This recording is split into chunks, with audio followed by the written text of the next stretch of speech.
Last night I was outside and I was looking up at the moon, and I just couldn't help but really think, what on earth is this existence all about? Every so often it really hits me, and I think it's a question that if it doesn't hit you, then I don't know, maybe there's something missing, because the very nature of consciousness and being conscious and begs the question of meaning, or what's the purpose behind, or how did we get here, what's the purpose of us being here, etc. I think it's quite a natural thing to question to ask.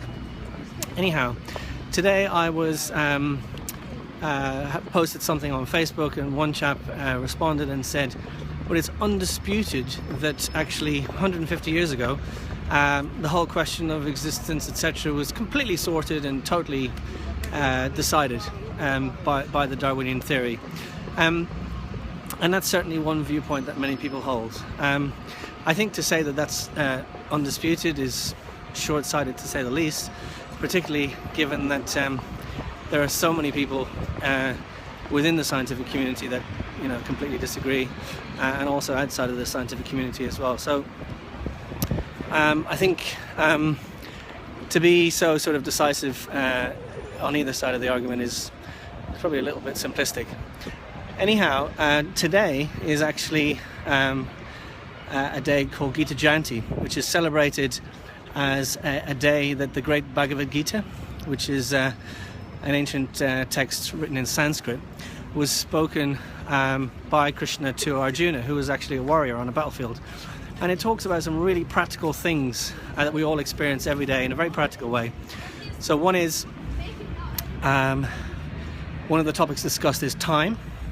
So time is something that here in this material world we're very aware of at every moment. Another is the field of activities. So the environment within which we experience all of our functioning, all of our activities, this material manifested world around us.